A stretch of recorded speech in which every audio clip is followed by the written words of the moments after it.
Kabanata 85, sa ibang dagat. Ang kabanatang ito ay batay sa Juan Kapitulo 21 versikulo 1 hanggang 22. Itinalaga ni Jesus na makipagkita sa kanyang mga disipulo sa Galilea, at hindi nagtagal pagkatapos ng linggo ng Paskwa, yumuko sila roon.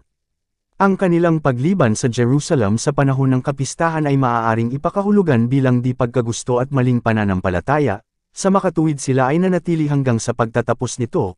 Ngunit pagkatapos nito, masaya silang umuwi upang salubungin ang tagapagligtas gaya ng kanyang itinuro. 7 sa mga alagad ang kasama. Sila ay nakasuot ng abang kasuotan ng mga mangingisda, sila ay dukha sa makamundong mga bagay, ngunit mayaman sa kaalaman at pagsasagawa ng katotohanan, na sa paningin ng langit ay nagbigay sa kanila ng pinakamataas na ranggo bilang mga guro. Hindi sila naging mga estudyante sa mga paaralan ng mga propeta, ngunit sa loob ng 3 taon ay tinuruan sila ng pinakadakilang educator na nakilala sa mundo. Sa ilalim ng kanyang pagtuturo sila ay naging matataas, matalino, at dalisay, mga ahente kung saan ang mga tao ay maakay sa kaalaman ng katotohanan. Karamihan sa panahon ng ministeryo ni Kristo ay naipasa malapit sa dagat ng Galilea. Habang ang mga disipulo ay nagtitipon sa isang lugar kung saan sila ay malamang na hindi makagambala, natagpuan nila ang kanilang mga sarili na napapaligiran ng mga paalaala kay Jesus at sa kanyang makapangyarihang mga gawa. Sa dagat na ito, nang ang kanilang mga puso ay napuno ng takot, at ang mabangis na bagyo ay nagmamadali sa kanilang pagkawasak, si Jesus ay lumakad sa mga alon upang sila ay iligtas. Dito napatahimik ang unos ng kanyang salita. Sa paningin ay ang dalampasigan kung saan mahigit 10,000 tao ang pinakain mula sa ilang maliliit na tinapay at isda. Hindi kalayuan ng Capernaum, ang pinangyarihan ng napakaraming himala. Habang ang mga alagad ay tumingin sa tanawin, ang kanilang mga isip ay puno ng mga salita at mga gawa ng kanilang tagapagligtas. Ang gabi ay kaaya-aya, at si Pedro, na gustong-gusto pa rin niya ang mga bangka at pangingisda, ay nagmungkahi na sila ay lamusong sa dagat at ihagis ang kanilang mga lambat. Sa planong ito lahat ay handa na sumali, sila ay nangangailangan ng pagkain at damit, na ibibigay ng mga nalikom sa matagumpay na pangingisda sa gabi. Kaya't lumabas sila sa kanilang bangka, ngunit wala silang nakuha. Magdamag silang nagsumikap, walang tagumpay.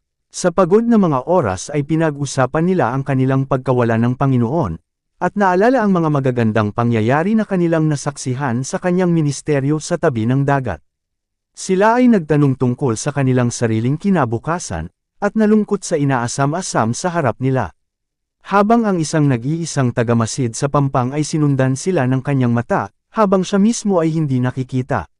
Sa haba ng umaga, malayo pa lamang ang bangka mula sa pampang, at nakita ng mga disipulo ang isang estranghero na nakatayo sa dalampasigan, na sinalubong sila ng tanong, "Mga anak, mayroon ba kayong anumang pagkain?"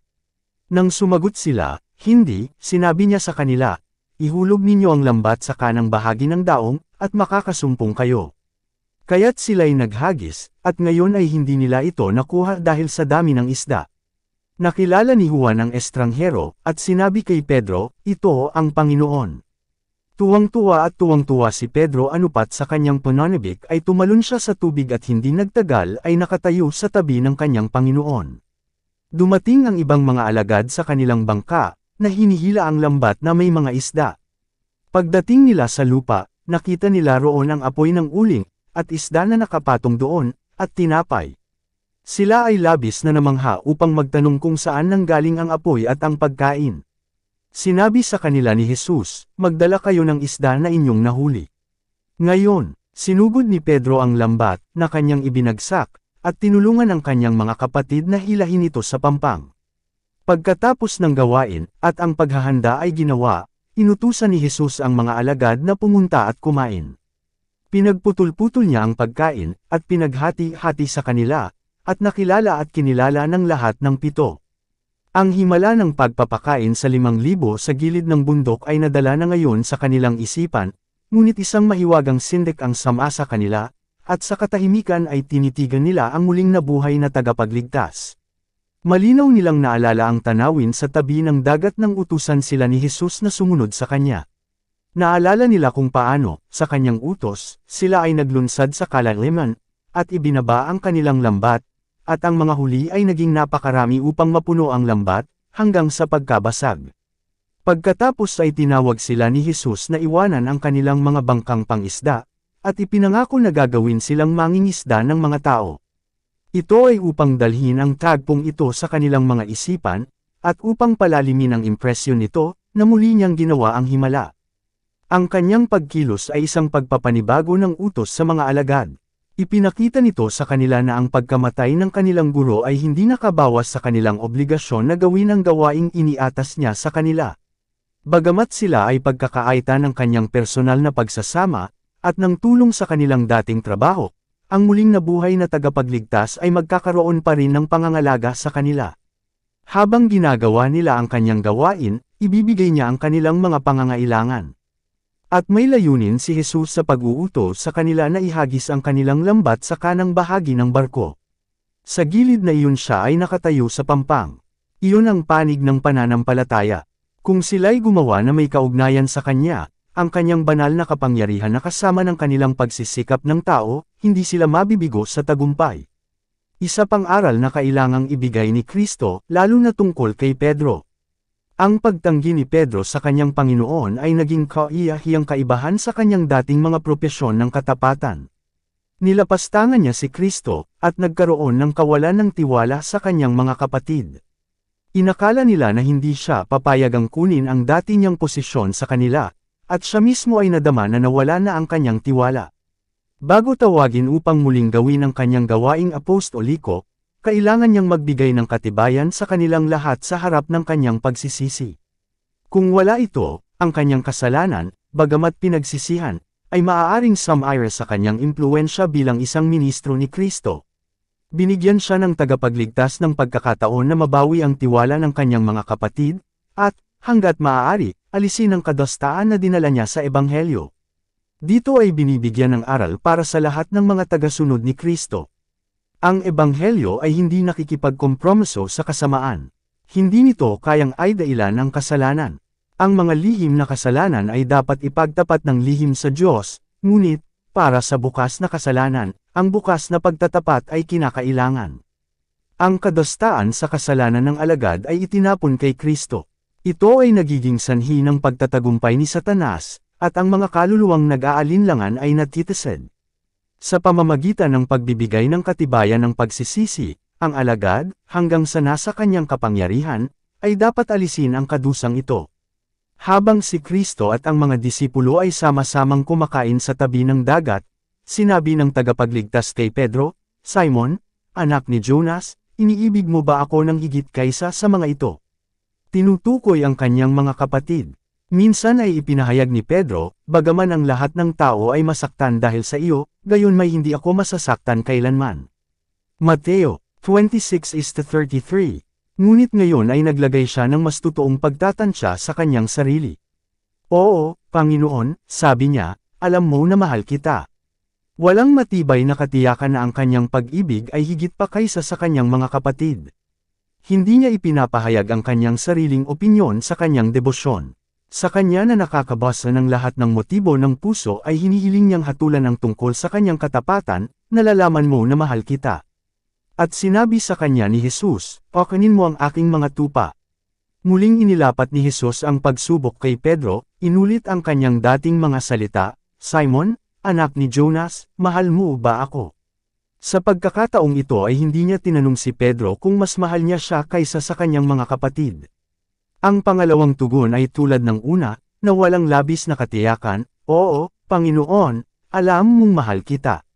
Sinabi sa kanya ni Jesus, "Pakanin mo ang aking mga tupa." 3 beses na hayagang itinanggi ni Pedro ang kanyang Panginoon, at 3 beses na kinuha ni Jesus mula sa kanya ang katiyakan ng kanyang pag-ibig at katapatan, ipinipilit sa bahay ang matulis na tanong na iyon, tulad ng isang may tinik na palaso sa kanyang sugatang puso. Sa harap ng mga nagtitipo na alagad ay inihayag ni Jesus ang lalim ng pagsisisi ni Pedro, at ipinakita kung gaano kalubha ang pagpapakumbaba ng dating nagyayabang na alagad. Si Pedro ay likas na pasulong at pabigla-bigla, at sinamantala ni Satanas ang mga katangiang ito upang ibagsak siya. Bago ang pagbagsak ni Pedro, sinabi ni Jesus sa kanya, "Ninais ni Satanas na makuha ka, upang salain kanyang gaya ng trigo, datapwat ipinanalangin kita, na huwag maglaho ang iyong pananampalataya, at kapag ikaw ay magbalik loob, palakasin mo ang iyong mga kapatid. Lucas Kapitulo 22 versikulo 31-32. Dumating na ang panahong iyon, at kitang-kita ang pagbabago ni Pedro. Ang malapit, pagsubok na mga tanong ng Panginoon ay hindi tumawag ng isa pa sulong, makasariling sagot, at dahil sa kanyang kahihiyan at pagsisisi, si Pedro ay mas handa kaysa dati na kumilos bilang pastol sa kawan. Ang unang gawain na ipinagkatiwala ni Kristo kay Pedro sa pagpapanumbalik sa kanya sa ministeryo ay ang pagpapakain sa mga tupa. Ito ay isang gawain kung saan may kaunting karanasan si Pedro. Mangangailangan ito ng mahusay na pangangalaga at lamang, maraming pasensya at tiyaga. Tinawag siya nito na maglingkod sa mga kabataan sa pananampalataya, upang turuan ang mga mangmang, upang buksan ang mga kasulatan sa kanila, at turuan sila para sa pagiging kapaki-pakinabang sa paglilingkod kay Kristo. Noon pa man ay hindi pa nababagay si Pedro na gawin ito, o kahit na maunawaan ang kahalagahan nito. Ngunit ito ang gawain na ngayon ay tinawag ni Jesus na gawin niya. Para sa gawaing ito, inihanda siya ng sarili niyang karanasan sa pagdurusa at pagsisisi. Bago ang kanyang pagkahulog, si Peter ay palaging nagsasalita ng hindi sinasadya, mula sa udyok ng sandali. Siya ay laging handa na iwasto ang iba, at ipahayag ang kanyang isip, bago siya magkaroon ng malinaw na pag-unawa sa kanyang sarili o sa kanyang sasabihin. Ngunit ang nagbalik loob na si Pedro ay ibang-iba. Napanatili niya ang kanyang dating sigasig, ngunit ang biyaya ni Kristo ang namamahala sa kanyang kasigasigan. Hindi na siya mapusok, may tiwala sa sarili, at nagmamataas sa sarili, ngunit kalmado, nagmamay-ari sa sarili, at madaling turuan. Pagkatapos ay maaari niyang pakainin ang mga tupa gayon din ang mga tupa ng kawan ni Kristo. Ang paraan ng pakikitungo ng tagapagligtas kay Pedro ay may aral para sa kanya at sa kanyang mga kapatid. Itinuro nito sa kanila na salubungin ang lumalabag ng may pagtitiis, pakikiramay, at mapagpatawad na pagmamahal. Bagamat tinanggihan ni Pedro ang kanyang Panginoon, ang pag-ibig na dinala ni Jesus sa kanya ay hindi kailanman nasira. Ang gayong pag-ibig ay dapat na madama ng under-shepherd para sa mga tupa at mga kordero na nakatuon sa kanyang pangangalaga. Sa pag-alaala sa sarili niyang kahinaan at kabiguan, dapat makitungo si Pedro sa kanyang kawan ng magiliw gaya ng ginawa ni Kristo sa kanya. Ang tanong na ibinigay ni Kristo kay Pedro ay makabuluhan. Binanggit niya lamang ang isang kondisyon ng pagiging disipulo at paglilingkod. Mahal mo ba ako? Sabi niya, ito ang mahalagang kwalifikasyon. Bagamat maaaring taglayin ni Pedro ang bawat isa, ngunit kung wala ang pag-ibig ni Kristo hindi siya maaaring maging isang tapat na pastol sa kawan ng Panginoon. Ang kaalaman, kagandahang loob, mahusay na pagsasalita, pasasalamat, at kasigasigan ay lahat ng tulong sa mabuting gawain, ngunit kung wala ang pag-ibig ni Jesus sa puso, ang gawain ng Kristiyanong ministro ay isang kabiguan. Si Jesus ay lumakad ng mag-isa kasama si Pedro. Dahil may isang bagay na nais niyang iparating sa kanya lamang. Bago ang kanyang kamatayan, sinabi sa kanya ni Jesus, kung saan ako pupunta, hindi ka makakasunod sa akin ngayon, ngunit susunod ka sa akin pagkatapos. Dito ay sumagot si Pedro, Panginoon, bakit hindi ako makasunod sa iyo ngayon? Ibibigay ko ang aking buhay para sa iyo. Juan Kapitulo 13 versikulo 36-37. Nang sabihin niya ito, hindi niya alam kung gaano kataas at lalim ang haantong sa landas ni Kristo. Nabigo si Pedro nang dumating ang pagsubok, ngunit muli siyang magkakaroon ng pagkakataong patunayan ang kanyang pag-ibig kay Kristo. Upang siya ay mapalakas para sa huling pagsubok ng kanyang pananampalataya, binuksan ng tagapagligtas sa kanya ang kanyang kinabukasan. Sinabi niya sa kanya na pagkatapos mamuhay ng kapaki-pakinabang, kapag ang edad ay nagsasabi sa kanyang lakas, talagang susundin niya ang kanyang Panginoon. Sinabi ni Jesus, nang ikaw ay bata pa, ikaw ay nagbibigkis sa iyong sarili, at lumakad ka kung saan mo ibig, ngunit kapag ikaw ay tumanda, iuunat mo ang iyong mga kamay, at iba ang magbibigkis sa iyo, at dadalhin ka sa hindi mo ibig. Ito ang kanyang sinalita, na ipinapahiwatig kung anong kamatayan ang luluwalhatiin niya sa Diyos. Noon pa man ay nakilala na ni Pedro si Kristo ayon sa laman, gaya ng pagkakilala sa kanya ngayon ng marami, ngunit hindi na siya dapat maging limitado. Hindi na niya siya nakilala gaya ng pagkakilala niya sa kanyang pakikasama sa kanya sa sangkatauhan. Minahal niya siya bilang isang tao, bilang isang gurong ipinadala sa langit, mahal na niya siya ngayon bilang Diyos. Natutuhan niya ang aral na para sa kanya ay si Kristo ang lahat sa lahat. Ngayon ay handa na siyang makibahagi sa misyon ng sakripisyo ng kanyang Panginoon. Nang sa wakas ay dinala sa krus, siya, sa kanyang sariling kahilingan, ay ipinako sa krus na nakababa ang ulo. Naisip niyang napakalaking karangalan ang magdusa sa parehong paraan tulad ng ginawa ng kanyang guro. Para kay Pedro ang mga salitang, "Sundan mo ako," ay puno ng pagtuturo. Hindi lamang para sa kanyang kamatayan, kundi sa bawat hakbang ng kanyang buhay, ang ibinigay na aral. Hanggang ngayon ay hilig na ni Pedro na kumilos ng nakapag-iisa.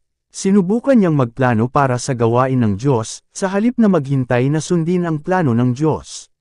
Ngunit wala siyang mapapala sa pagmamadali sa harap ng Panginoon.